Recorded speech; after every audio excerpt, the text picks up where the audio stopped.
Hello, everyone, and welcome to the World Center of Racing. It's the Daytona International Speedway, and it's road course time. It's Murph, and it's Clindy, and it is Monday night in the Indy Open Top Split. And Clindy, we're here to stock car track, but we're not using the oval tonight.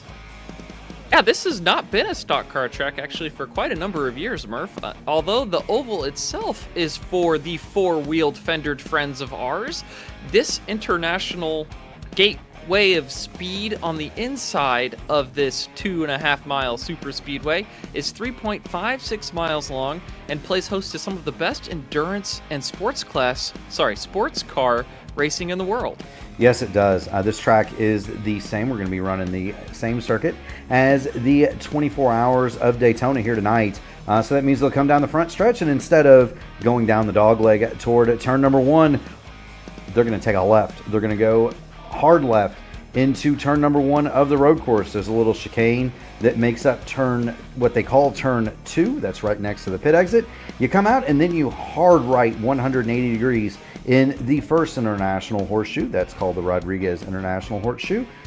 Straight shot down through turn number four, which is a dog leg left. It'll be flat on these cars, and then another hard 180 degree, hard on the brakes for another 180 degree right-hander. Clindy, they're going to go down to probably second gear, I would imagine, for turn 6, which is a double apex. Back up onto the oval banking for turns 7 and 8. That's NASCAR 1 and 2. And then hard on the brakes for the bus stop, the Le Mans chicane, turns 9 and 10. And then back on the gas through the banking, NASCAR 3 and 4, that's turn 11 and 12, all the way down to the start-finish line. Clindy, a lap here should take about 1 minute and 30 seconds, unless you're Kevin Burrell. Well, this is qualifying trim, so he probably has a light tank and heated up, soft, alternate, red, sidewalled tires. So I wouldn't expect to see a lap that good in race pace unless you're drafting off of a friend or a lapped car in front of you on the oval. Yeah, we're going to get on board Ty Quilla here as he makes his way around NASCAR turn number 4. He is coming to get the end of his second lap. And there you see it right there, friends. Ty is gonna head down into turn number 1, hard on the brakes. Take you for a lap around Daytona. Yeah, so this will be his lap of record if he can complete it without incident. It will indeed. So there's horseshoe number 1, the Rodriguez horseshoe, down through the kink. He is not going to take his foot off the gas here, Clindy. If he does, just breathe it and then hard on the brakes all the way down to first gear for the second horseshoe, and then you rocket off of this thing, and it's really difficult. You see there, he gets it sideways, fighting the steering wheel. It is very difficult to get power down in that thing. That's something that you fight hard in the middle of the night in the 24 hours of Daytona when the tires are cold and the track is at its coldest. Ty is going to be on the banking now through NASCAR 1 and 2, flat out all the way down here toward the Le Mans chicane. This is probably the most difficult part of the racetrack, even though it invites the most passing. You can dive bomb here, but I prefer to set up passes on exit. So you carry more speed through the second half of Le Mans, and then you complete the pass by drafting through 3 and 4 and into turn 1. Yeah, we're on board with Ty Quilla, just to let everybody know. Is it Quilla or Quilla, Clindy? I can never say it straight. I have been told that it is pronounced Ty Quilla. Ty Quilla, okay. Like the drink. Like the drink, so very good. There Ty comes across the line. Ty Quilla, his lap 130.889. So that's gonna give us a good indicator. That's what it looks like for a lap. Right in the middle of the field. Yeah, right in the middle of the field. Very typical lap. Well, and the other thing is, it's almost perfect weather here, Clindy. 80 degrees in the air, 101 on the track. Light wind out of the southeast. That won't be a problem for these cars here. Just an awesome, awesome day and night, Clindy, for these cars to have a motor race. Do want to point out that you see Matty Aguirre, Will Weiser, Olivia Hayward, and Robin Glakis without times on the pylon. Glakis and Hayward have completed their laps, or are going to, as has Will Weiser. He slots in 8th place. Yeah, I don't even know. I don't even have a tune. I thought this was set Indy, so I just threw a random tune at it. I do appreciate everybody's patience with me breaking the fourth wall there. The the interesting part about this is, Clindy, sometimes I'm set up to race and sometimes I'm set up to broadcast and sometimes I forget. So I appreciate everybody's patience with me. But we have a set field for the Indy Open race here at Daytona. You're going to sing the Sega intro song? We should have seen if we could have got that music. That would have been absolutely hilarious. Clindy on the pole, no surprise. Kevin Burrell, 129, 154. Alan Berteau is going to be to his outside. It's going to be Anna Klimek. She's back for one more shot. Anna Klimek is going to be third. Caleb Brashear, he's going to roll fourth. Shady Ahmed is fifth. And Sophia Connell is going to roll sixth. Logan Edwards, Will Weiser are going to make up the fourth row. And Timmy Nelson, Ty Quila are going to be ninth and 10th. Henry, is it Pedinari? Henry Pedinari is going to go 11th. Alexander Miller is qualified 12th. Milo Green and Nate Brody, and there you see them. They are 13th and 14th. Samuel Wilson, Ella Spice, 15th and 16th. Luca Monroe and Matty Aguirre, 17th and 18th. And then we're back to the cars that did not take time. Miss Excitement herself, Olivia Hayward, 19th. Uncle Rob is 20th. Tyler Langenberg is going to start 21st. And last on the grid, Aaron Holscher is going to roll in 22nd. Strength of field tonight is what, Clindy? 3,600? I am loading my race labs right now, so you'll need to forgive me. I'm being told it is 3.3K, so 3,300 and some change. 3,300 and some change. So not a bad field here. And there you see. I would like to give you a little bit of phonetics here. I believe our number 3 car, his name, I believe, is Enrique. Enrique. Okay. So I stand corrected there, Clindy. Also worth noting that this is a half of a parade lap. So they're going to start these cars on the back behind the Porsche 911 pace car, as is familiar on high-performance road circuits here in iRacing. They're going to go through the bus stop or the Le Mans chicane. I almost have a hard time calling it the Le Mans chicane. It's been the bus stop for my entire life, Lindy. They're going to get on to NASCAR 3 and 4, and we're going to have a start in very short order here, fans. So stay tuned. There is the general, Kevin Burrell. He's got Alan Berteau to his outside. Row 2, Anna Klimek and Caleb Brashear. Shady Ahmed. Sophia Connell did not... Well, there's Sophia. I thought for a moment Sophia may not be taking the start. Kevin's a little confused of which lane to be in. He's entered on the high side. Yeah, it's tough, right? Because you may not necessarily know. Sophia, I think, is starting from pit lane. Can you confirm that? Let me take a look, see if I can find Sophie. Yeah, she's on the pit lane. Yeah, so that's going to move... New livery for her this week, so looks pretty good. And that's going to move everybody in that top line up one row. Barney's got the green flag in the air. And we are underway here at Daytona.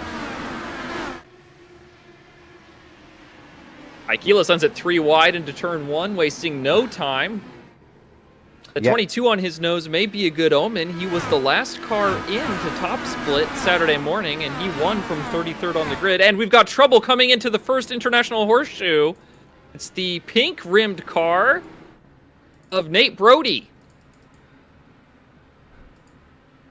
Looks like Nate hit the curbs wrong, coming out of the kink into turn 1, hit a little bit of net code with Enrique, and then away he goes into the infield grass and lost a part of his front wing.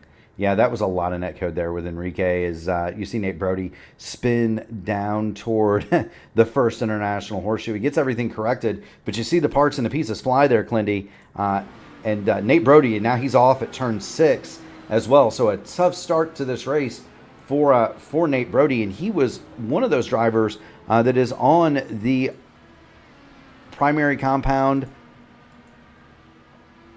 Firestone black tires. It is worth pointing out here that that about half the cars in the field are on the primary blacks, A little bit less than half are on the alternate reds.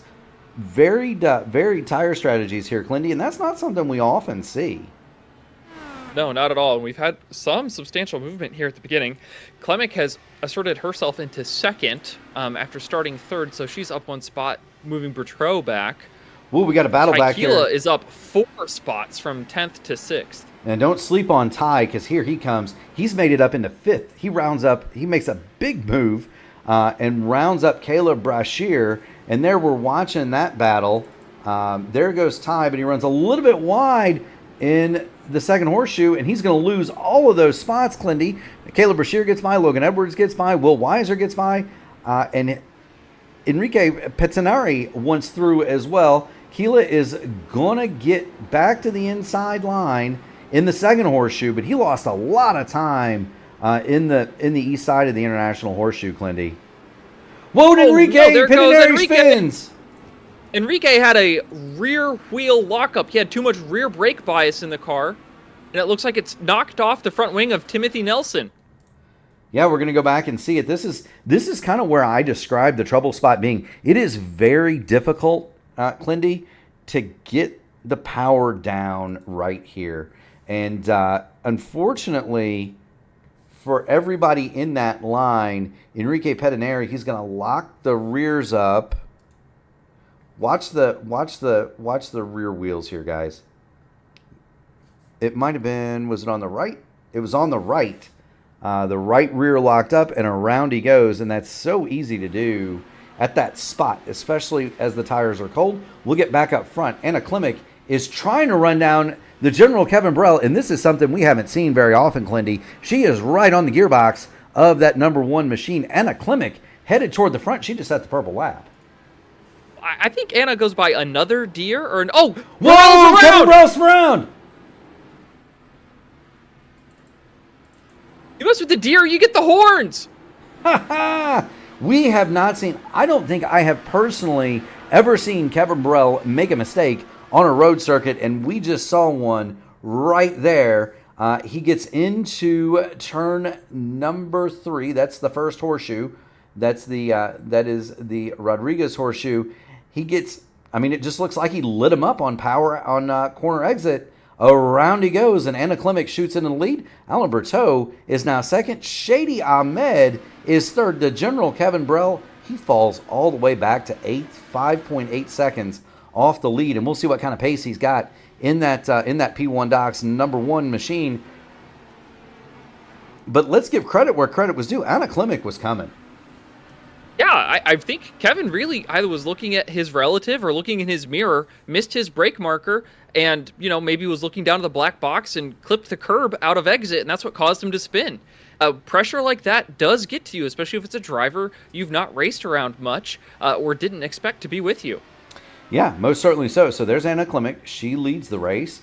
Alan Berteau is second. Shady Ahmed is going to run along in third. Logan Edwards is fourth. Great run for him. Will Weiser is already up to 5th spot. Caleb Brashear is in 6th, right behind. And Ty Keela now is trying to fend off a charging Kevin Burrell. Kevin's going to have the line going into the first horseshoe. I doubt we're going to see him make another mistake. So there goes the General. He rounds up Ty Keela and put him to 8th. Samuel Wilson runs 9th. Luca Monroe is running in 10th. Brashear sending it in the second west horseshoe. Oh, thought better of it, but sorry, Murph. That's okay. That's quite all right. It is worth noting Timothy Wilson does have the meatball. He must respect that meatball. Timothy Nelson is on the pit lane and has been so for now 2 minutes. So tough break tonight for the number 10 car of Timothy Nelson. Meanwhile, Kevin Burrell is on the mission. He is catching Will Weiser at an alarming rate here. We're going to get... let's get on the gearbox of Weiser, and that dot back there is the General, and it won't be a dot very long, Clindy. No, it'll go from being obscured and a mush of colors to being yellow and black and angry and in his mirrors very, very soon. You can see he's already put nearly a second between Ty Keela and himself after passing him at the beginning of this circuit. Each of these corners is so important because you carry so much speed out of them. If you execute correctly, you can really make up a ton of time on each of these 3.5-mile laps. 100%, absolutely. So we're kind of watching this battle between Weiser and Brashear. That red rear wing with the black and yellow body, that's the general. He was the pole sitter. Kevin Burrell, an uncharacteristic mistake. He spun it coming out of the second horseshoe. He is angrily first horseshoe. Excuse me. He is angrily trying to chase down Will Weiser and Caleb Brashear. The last lap for Kevin, though, was over a second slower than it was about the same time as the leader. Will Weiser gave up a second to Kevin Burrell just on that last lap alone. And part of that is draft. When you're battling with someone, you can't suck up as closely to them. And when you're within a second and a half, like Burrell is now on Weiser, that's an easy 2 to 3 tenths on your lap time that you don't even have to do anything for.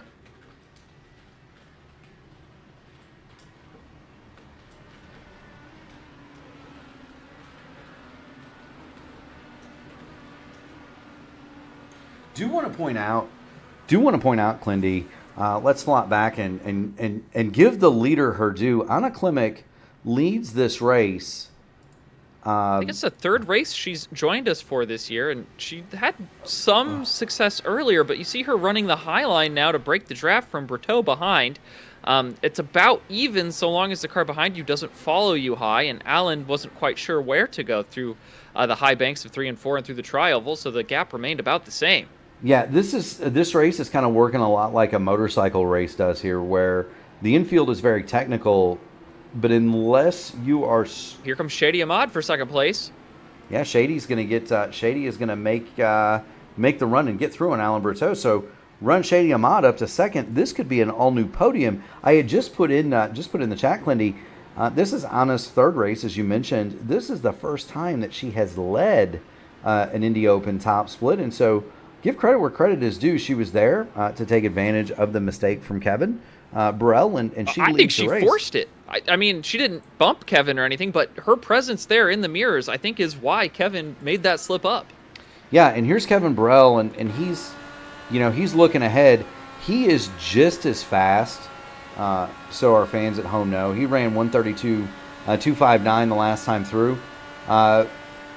He is just as fast as the leaders. Logan Edwards is the first car on the red alternate sidewall tires. His last lap, 132.5. Kevin Burrell was 0.3 of a second faster than the nearest car on alternates. And that also kind of answers my question, was how long would the red alternate tires last, Clindy? The answer, probably about 6 or 7 laps. Logan Edwards has fallen off the pace. Anna Klimek continues to tear away. She's now she's now a little bit more than a second ahead of Ahmed. And if she can break that draft, that would be huge, Clindy. Yeah, and that's about at the 2-second mark. Once you are 2 seconds ahead of your competitors behind, they can no longer draft you in any meaningful capacity. With the push to pass that they get on this circuit, it becomes very difficult to shake that last tenth and a half to where you're totally free of that draft envelope, because your competitors are going to use their push to pass aggressively to stay right in your wake. That's a great point, Clindy, and I'm going to go ahead and pop up the push to pass time remaining. As you see, at 166 seconds for Anna Klimek. Shady Ahmed has been using his much more liberally, 147 seconds. Alan Berteau hasn't touched it, neither has Caleb Brashear. The general Kevin Burrell is spamming the push to pass button.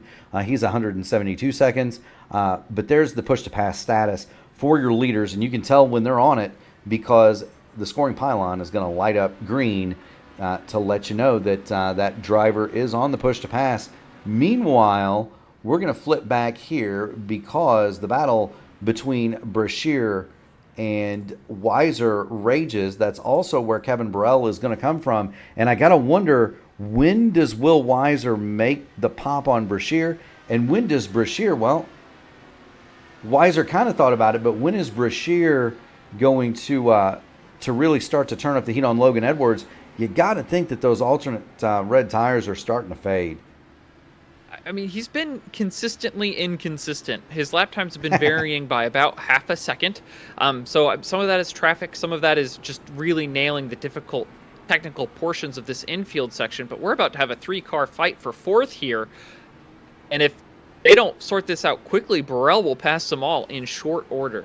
That's what I was about to say. Will Weiser is the fastest car in this group, but he desperately wants to get by Brashear and Edwards because Kevin Burrell is coming, and Weiser would like to remain ahead of Burrell. You had said it kind of before that you had thought that the podium would include both Will Weiser and Kevin Burrell. If they're going to have that happen, those two cars need to get moving. But it's kind of hard because if you look out the nose of Will Weiser, he's got Caleb Brashear and Logan Edwards right in front of him.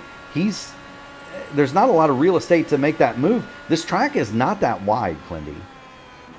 I respectfully disagree. This track is plenty wide, but there's not enough room to race because there's only one good racing line.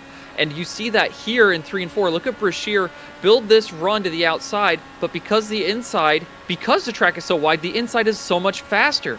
So while Brashear will have the esports or outside line here into turn 1, the inside is still preferred. Even though this car makes a lot of downforce and a lot of speed into turn 1, look at these lines. Edwards is going to hug the inside, and Brashear is going to rip the outside, and they're going to come out dead even out of turn 1. Yeah, through that little chicane, and it looks like Brashear is going to have the advantage. He needs to hold that down into the first horseshoe. He does. Here comes Will Weiser. He's looking to get the power down, but he hit that curb there on the inside. That kind of upsets the car, so he's even Steven with Edwards, and the general is right there.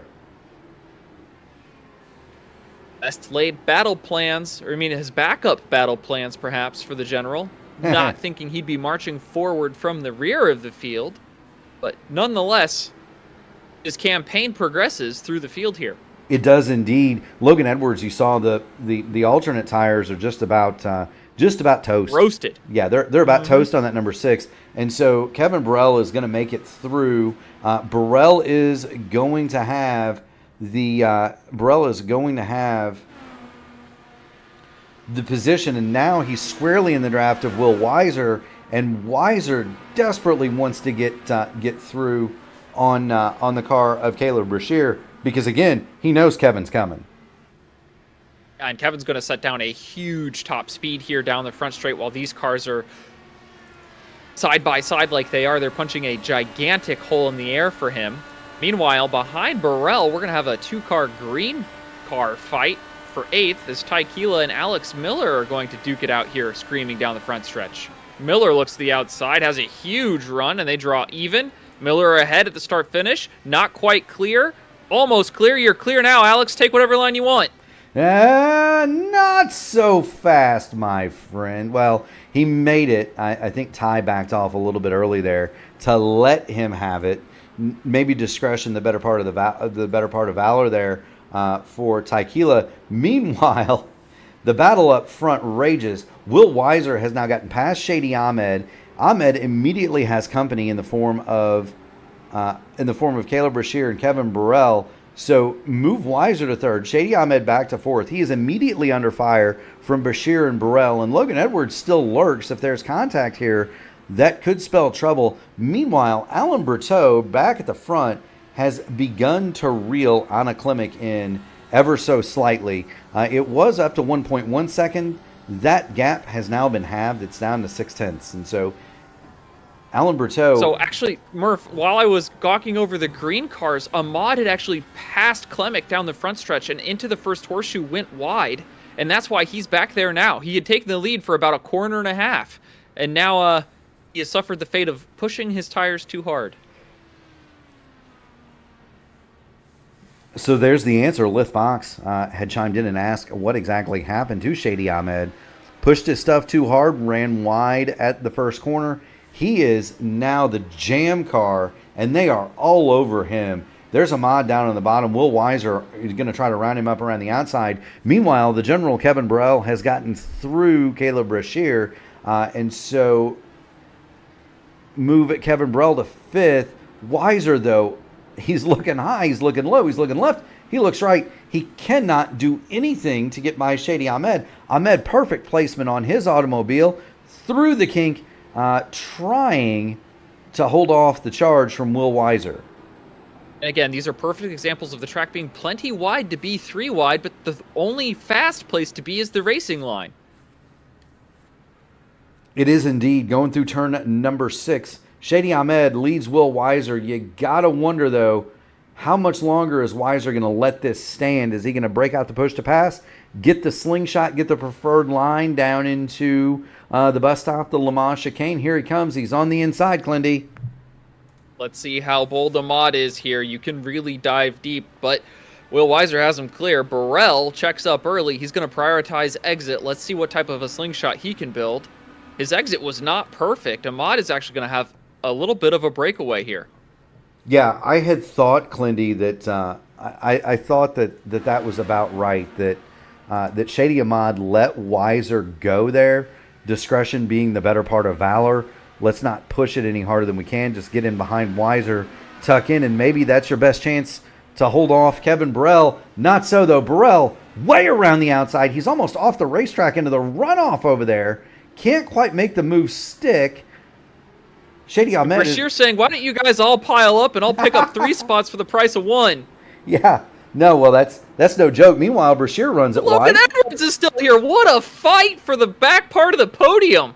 It is indeed. It's worth noting Anna Clement continues to lead Alain Berteau by 0.6 of a second. We are 3 seconds behind that and surely nearing the end of the red stint.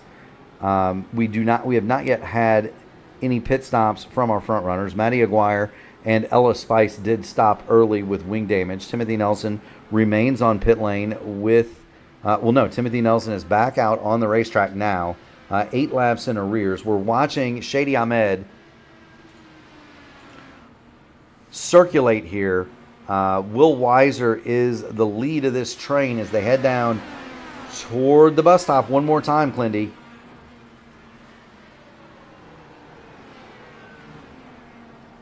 Brashear had a huge run on Burrell. He had to check up to avoid losing his front wing there out of the bus stop. That seems to be Burrell's weakness. He does not get a good run out of the bus stop at all. No, he doesn't. And Kevin Burrell is going to lose that spot to Caleb Brashear. The general is going to surrender 5th spot to Caleb Brashear. Meanwhile, Shady Ahmed and Will Weiser, they're going to go after, it's Ahmed and Weiser. Logan Edwards spins coming to replace his alternates. He just came to pit road way too hot. Now he's in reverse. He's going to reverse down pit road with the limiter on. What a move from Narc Brain.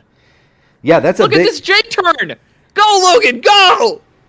Yeah, that's this is what it looks like going in reverse on the rev limiter in an IndyCar down pit lane at Daytona. None of those things make any sense to me.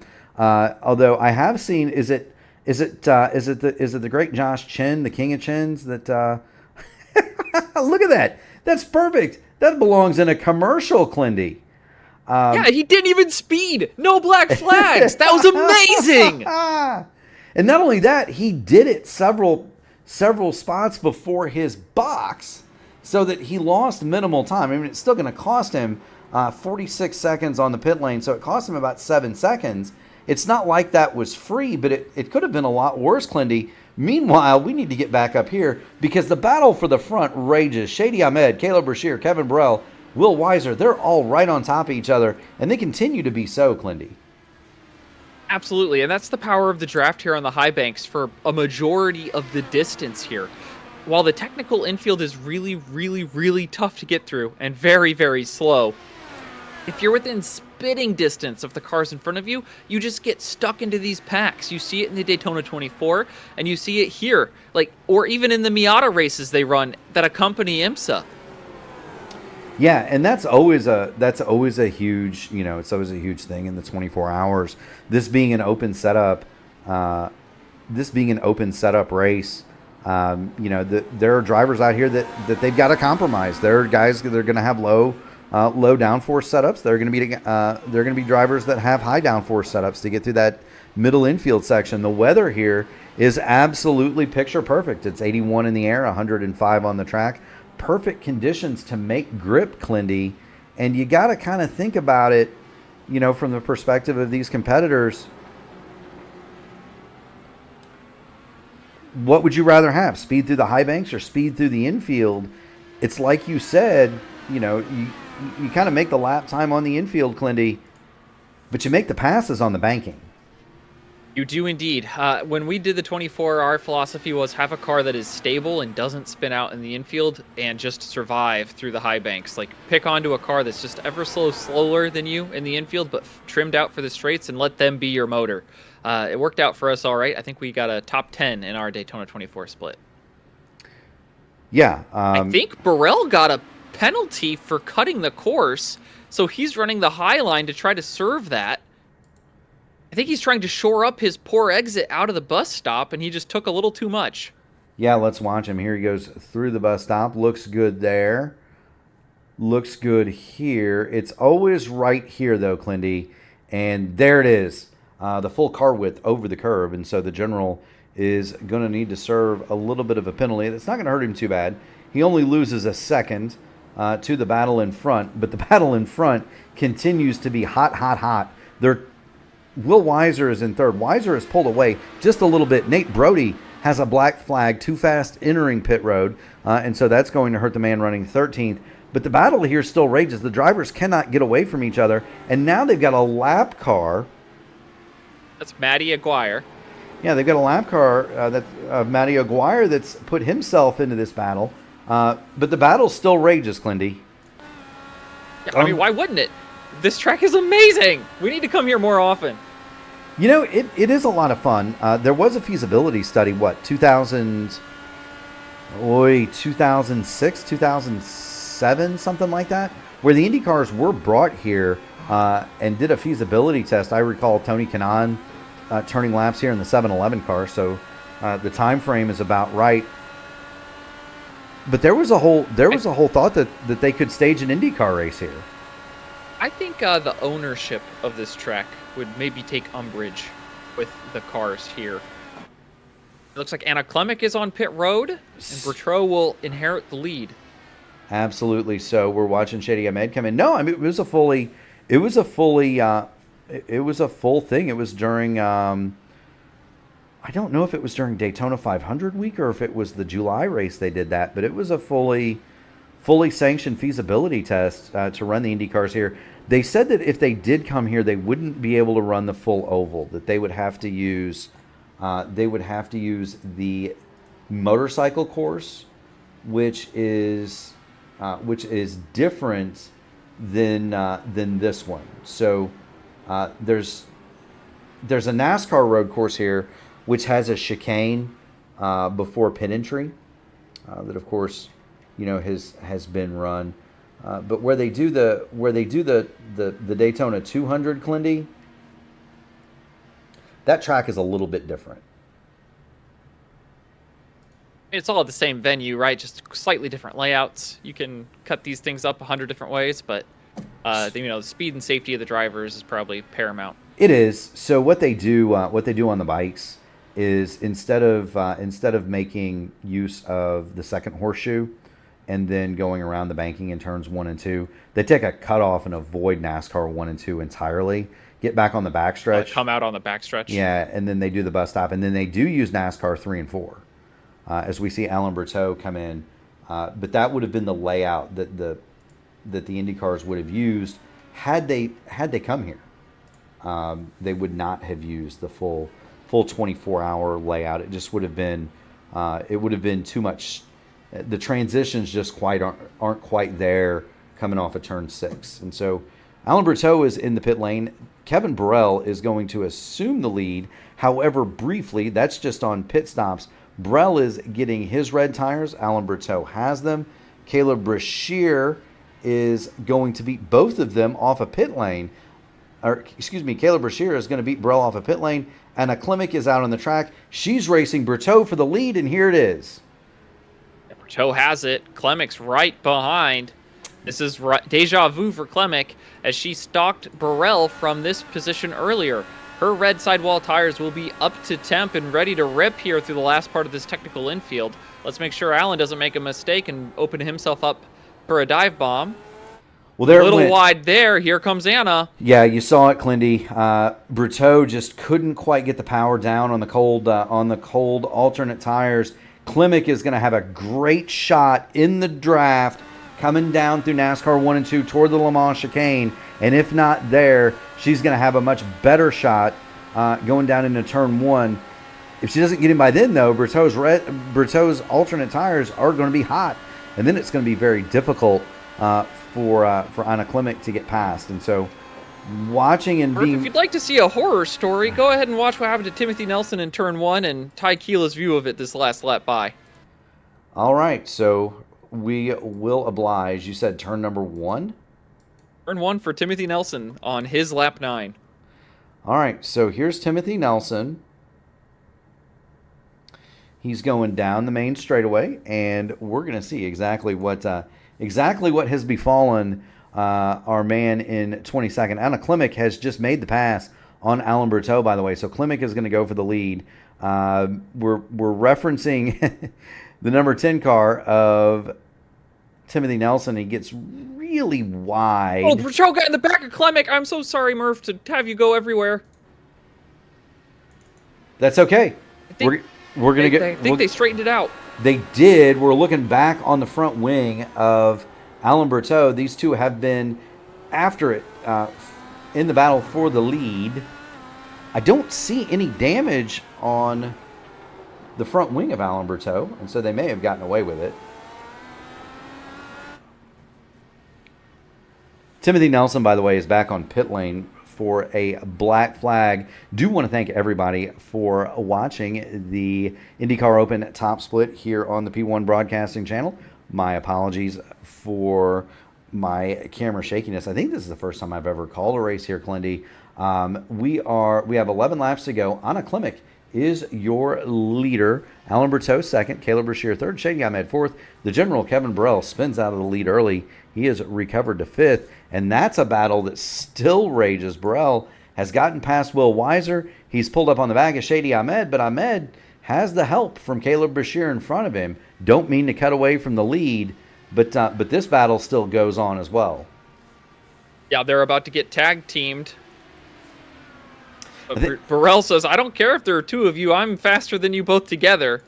Yep, he makes the move and rounds up Shady Ahmed. He's going to try to make the move on Caleb Brashear. Meanwhile, Alain Berthaud all over the backside of Anna Klimek. Yeah, Berthaud's really good through turns 1 and the first international horseshoe. Into the west horseshoe and onto the high banks of turns 1 and 2 of the Daytona Oval, Klimek seems to get the nod, and I think they're about even after Le Mans and through to the start-finish line. So if Berthaud can figure out how to nail turn 6 right here and get onto this oval part a little bit faster, he could put together a lap that could challenge for the lead. But as it looks right now, he always seems to catch Klimek at the wrong spot to get the move done. Yeah, really and truthfully, the best places to make a pass are going to be down here in the bus stop, the Le Mans chicane, into turn 1 and in turn 6. Those are really the only places you can make a move on a car of similar class. Now, we're used to driving, prototypes and GT cars around here. It's a little bit different in that respect. But the other thing that Berthaud's got working for him is he's got a mountain of push to pass. Anna Klimek has basically none. She's down to 29 seconds. Alain Berthaud sitting on 130. Here he goes to the outside one more time.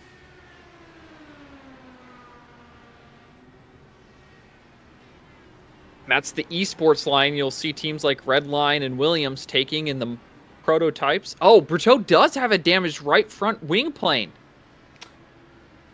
Oh, never mind. That's iRacing lying to me. He has graphic details on there. He does. That make it look like it's damaged. It's the Red Bull AlphaTauri scheme. Berthaud and Klimek now both to the button. Klimek needs to be careful, though. She is down to 18 seconds now, 17 seconds. That is not unlimited, Anna. You've got to husband that a little bit.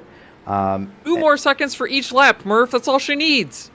Yeah, she's going to have to be really doggone careful with it. Meanwhile, Berthaud all over the gearbox of Anna Klimek as they head toward NASCAR 3 and 4. I don't see with the additional 100 seconds of push to pass how Berthaud doesn't eventually make this stick. He's going to have the outside. Klimek is going to force him to the outside down through the Le Mans chicane, and she has to cede the position here. The Update on Olivia Hayward fans out there. It looks like she and Ty Keela just got together in the second horseshoe and lost half of her wing. I would go back to that, Clindy, but the battle for the lead... Yeah, but we're side by side again. I verbally described it. We don't need to change the camera. We're having a fight. We're having a dispute over who's going to win this race currently. Klimek to the outside. She's got the esports line now, and the reason that's preferred is, one, there's grip out there, but you almost get a slingshot coming out of that first corner and down. Berto locks up. He goes way wide. Here comes Klimek back again. And Brashear and company behind them inch closer. Every time they go through a braking zone side by side, they both lose tenths of lap time. They do. And so there's the interval. You see it. Brashear now he's 2 seconds back. Brashear is inching into the draft envelope of Anna Klimek. And he's got Kevin Burrell and Will Weiser right behind him. Not only that, Clindy... Joe almost spun on the exit of 6. This is insane! Yeah, these two are getting after it right here. Klimek is going to build another run to the outside, going toward the Le Mans chicane. If she can keep it even Steven through the first part of that, she'll have the advantage for the rest of it. She's going to back off. She's going to let Berto go through the first part. There they go, flick it back right to the left.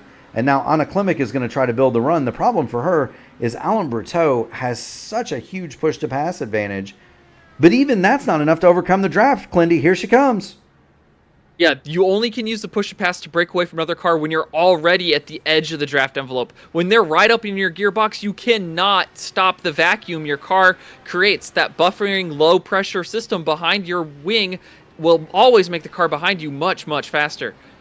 It will indeed. Meanwhile, Caleb Brashear within 1.1 second now. So we're about to have a five-way fight for the lead on the high banks of the Daytona road course. You're watching the P1 Broadcasting Network. Berto way wide out of the first horseshoe. Klimek is going to climb to the outside, going through the kink.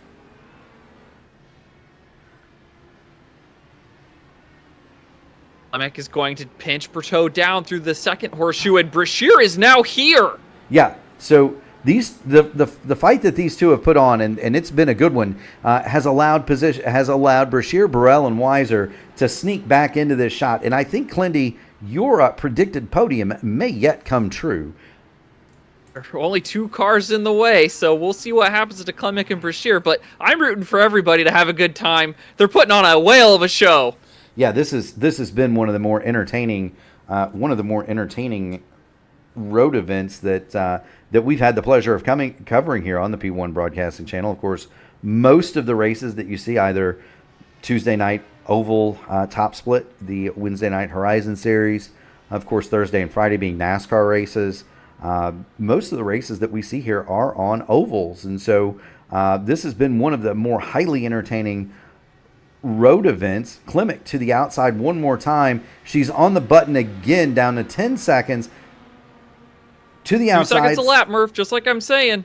But if I'm Klimek, that's the move I take to win. I'm going to keep these 3 behind me, who are obviously faster, jammed up by being too wide with Berto through the infield, so they can never pass us both. And I'm going to set Berto up through the bus stop on the last lap to pass him at the line, just like she did that lap. I'm going to tell you what, Caleb Brashear had designs of making it 3 wide right there, Clindy, coming out of the first horseshoe, through the kink they blast, down toward the second horseshoe. Brashear backs out of it, and that backs him up right into Kevin Burrell. Meanwhile, Berto gets a little bit of a burst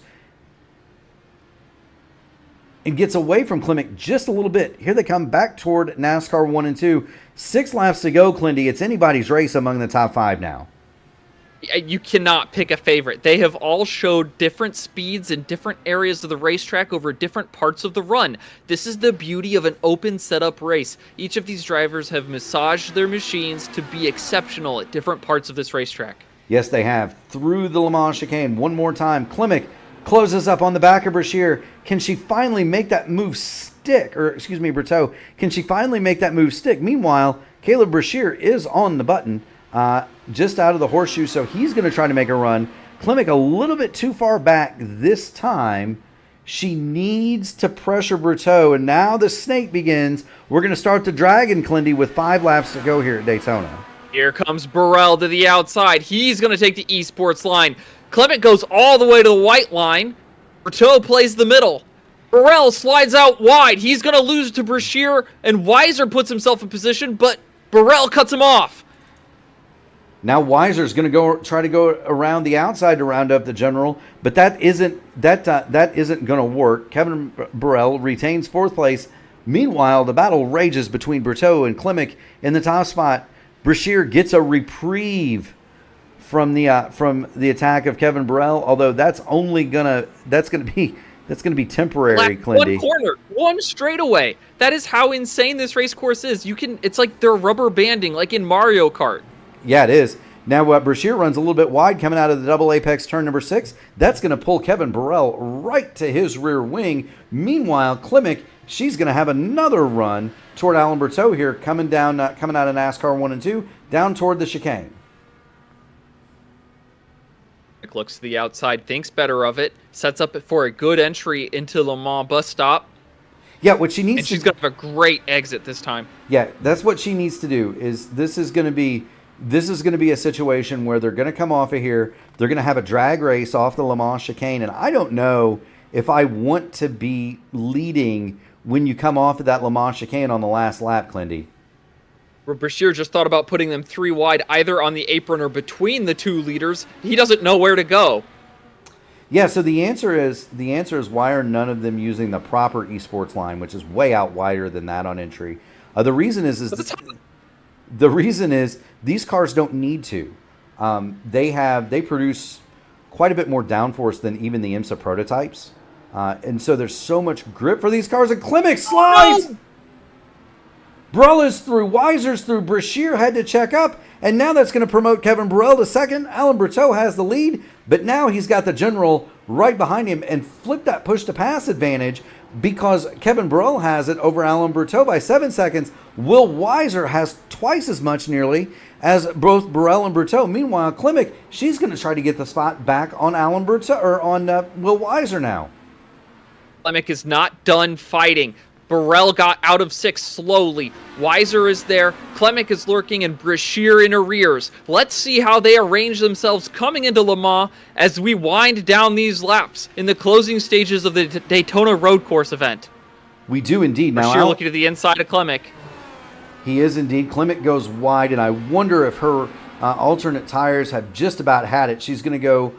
She's going to take the shortcut through the exit of the Le Mans chicane, and I wonder if that's going to cost her a penalty because the gap is opening to Burrell and Weiser. Meanwhile, those two have a bit of work to do to get back to Alan Berteau. They are in the draft, Clindy, but they had fallen almost a second and a half behind. But it'll be the second verse of the same song if Burrell catches Berteau. So long as Berteau is fighting and defending, the leaders will be slower than the cars behind. These cars will all elastic band back together, and we'll have a 5-car fight for the win again. We will, and I think that 5-car fight is going to happen really when we get the white flag. It's going to take that long for Kevin and Will to get back here, as well as Caleb Brashear. Anna Klimek has now fallen almost a second off the pace of Caleb Brashear. She is firmly ensconced in 5th. But she has fallen pretty far off the pace. Kevin Burrell, look at how loose that car is going through turn 6. Dirt tracking it, Clindy. He can't get through 6. He can't get off the bus stop. The 2 corners that lead to the fastest parts of the racetrack, Burrell has been the slowest. He's been much better through the infield sections against the rest of the field, but when it comes to the high banks, he has the slowest start.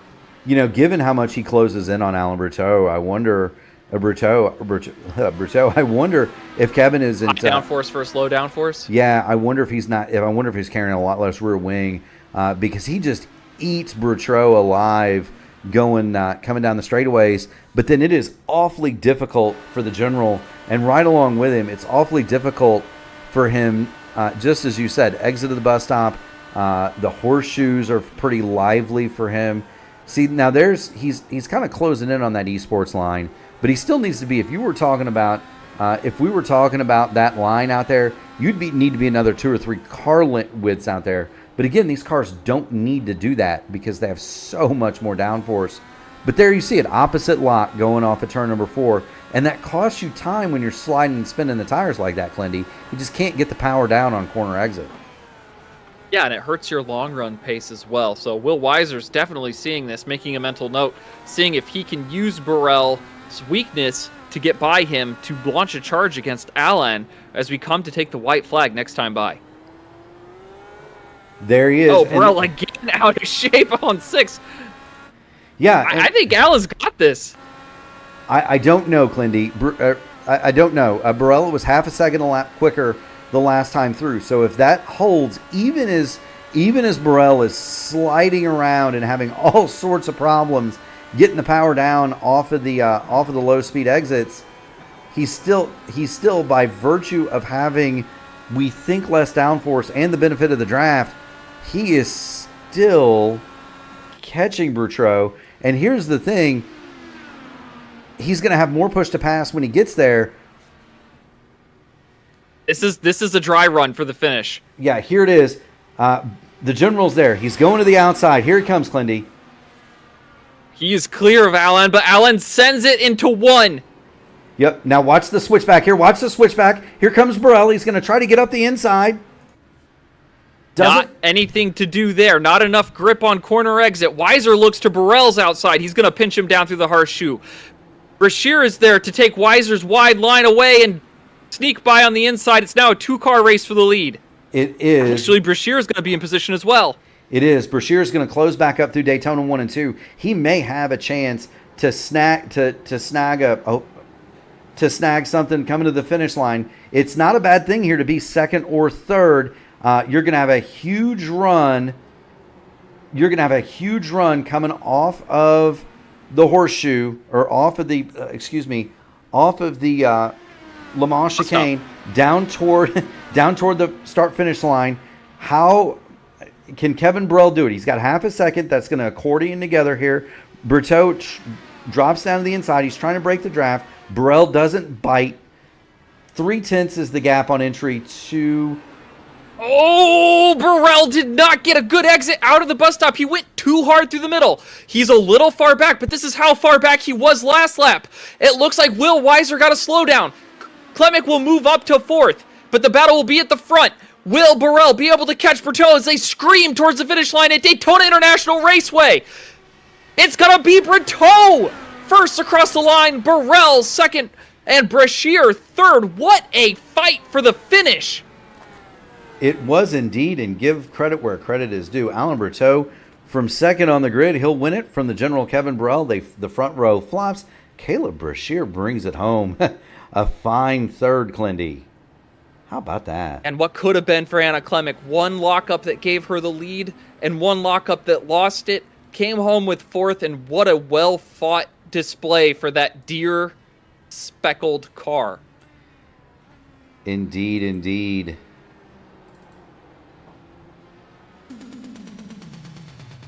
Whew, it's going to take me a minute to catch my breath, Clindy. Tell me about it, man. It's like I was in the draft there. I didn't have any air to breathe. Alan Berteau is going to be your winner. Kevin Burrell, the general, comes home second. Caleb Brashear is third. Anna Clemick fourth. Will Weiser rounds out your top 5. Logan Edwards, Shady Ahmed, Alexander Miller, Tyler Langenberg, and Ty Keela. He's going to bring home a top 10, Clindy. How about that? Pretty good for the last car in. That's right, an iRating boon for Ty. In 11th, Olivia Hayward, Miss Excitement. Great run for her. Sophia Connell is 12th. Luca Monroe, 13th. Robin Glakis, Uncle Rob brings it home 14th. Matty Aguirre is 15th. Aaron Holscher, 16th. Final car on the lead lap. Ella Spice, 1 lap down. Nate Brody, Samuel Wilson, Timothy Nelson round out the top 20. Milo Green and Enrique Pedinari. They are going to be the final 21st and 22nd finishers on the evening. Watching Alan Berteau celebrate, and if memory serves, this might be his first win here. I think we're going to have a very, very happy Frenchman in our lobby. You know, I won't disagree with that, Clindy.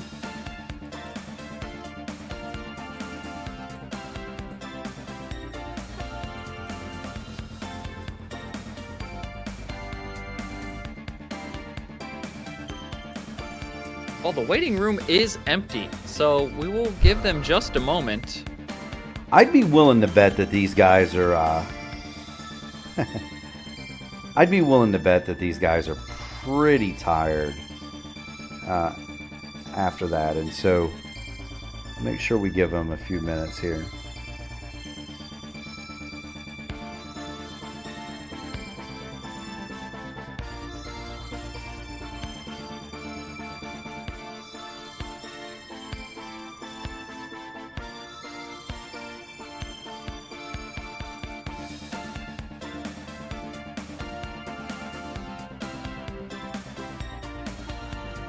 We've got Kevin Burrell. DM Caleb. I think I can get a hold of him. See if we can raise our top three. The general is here. He knows the way. But one of the things that you've got with first-time top three or podium finishers is they may not have access to the Discord, and I really want to hear from both Brashear and Alan Berteau. Who do we've got a second? Have Brashear now. I can bring him up whenever you're ready, Murph. Go ahead, Clindy. Caleb Brashear, you've got Mark and Clindy, and you got Murph and Clindy in the P1 broadcasting booth. You got a copy? Yeah, a copy. I'll tell you what, man, that was a wild automobile race there for the top spots. You guys kind of got separated a little bit in the early going after pit stops. You all according together. What do you think it would have taken to have gotten past either Alan or Kevin? Absolute balls of steel, I tell you what. like there was a moment where like Alan and Anna were going side by side through the front straightaway. I'm like, I don't want to make this 3 wide, but I felt like that was my only chance, really. And by the time you get to the end of the race, your rears are absolutely just cooked. But honestly, I'm surprised I had this much pace. I mean, this is my first podium in the broadcast, so yeah, kind of feels really good. Well, welcome to it. You got a good-looking hot rod out there. Clindy, anything for our third-place finisher? Well, I know that you said maybe you needed a little more testicular fortitude, even though your setup may have been lacking it. Where would you have made that move? Somewhere on the high banks or in the infield? I feel like I just got to either send it on through the bus stop. I noticed like every single time I went through the bus stop, like I was gaining like 2 to 3 tenths going through that every single time, as long as I kept the rear underneath me. Or it would have been in turn 1, just sending it up around the outside. And I did that move against Logan in earlier stages and managed to get the move done. But I think I wasn't close enough by the end, but it's just racing. Well, you do have a third place, a bronze medal to take home, and you can shout out any friends, family, sponsors, or teammates you'd like. Since you've earned it, the floor is all yours. I'm going to dedicate this one to my old buddy Scott Raddick. Every single time, whether it be real life or in pit sim, anytime I get a good result, I dedicate it to him. Rest in peace, buddy. Thank you so much, Caleb, for joining us in the booth. Congratulations on your maiden podium in the Indy Open Series. In the Indy Open Series top split. Let's make this a habit, okay? I'll try, man. I can't guarantee that. Thank you so much for joining in. That is Caleb Brashear. He is your third place finisher today. We'll go ahead and bring in the general, Kevin Burrell. And Kevin, I dare I ask how disappointed you are today, or it's I don't know. It was funny. I mean, I obviously didn't want to spin near the start, but the tires are just they can't handle these temps. So it is what it is. But that was a very funny race, no matter what. So I don't know. I'm glad I experienced it. Yeah, it was wild. It reminded me a lot of the bike races that you used to see here back. I don't know, when I was growing up, watching the Haydens terrorize this place. Where it was almost like a drafting / slingshot fest. Was that the move to be second on the last lap, or would you have rather been in the front? Yeah, I mean, it's hard to say. I was running a pretty low downforce set, so like maybe I could have hung on to it. But I think even with the difference between any of us, I think at the end of the day, you probably wanted to be second, and I probably just wanted to hold it a little better through the bus stop. So unfortunate, But yeah, I don't know. I mean, it is what it is. It was really funny though, at least. I mean, the tires, yeah, it's so, they have no grip whatsoever here. I think the IndyCar alts, they're just not made to drive at 300 kilometers an hour on banked oval. So yeah, I mean, I should have held onto them a little better. I mean, the primes were definitely fine, but the alts were just like run them they were as something else. run the reds as short as possible. Clindy, what do you have for Kevin this evening?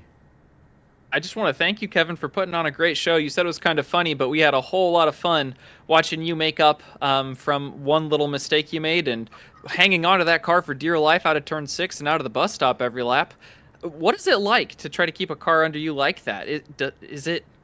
What emotion do you feel? Do you feel fear? Do you feel... Yeah, I think I should have definitely gone a little further forward on the brake bias. It just felt like it was going to slide out completely under braking. I think I probably could have done with some more coast differential locking or something there, because every braking zone was just like, you brake, all 4 tires are like 140 Celsius.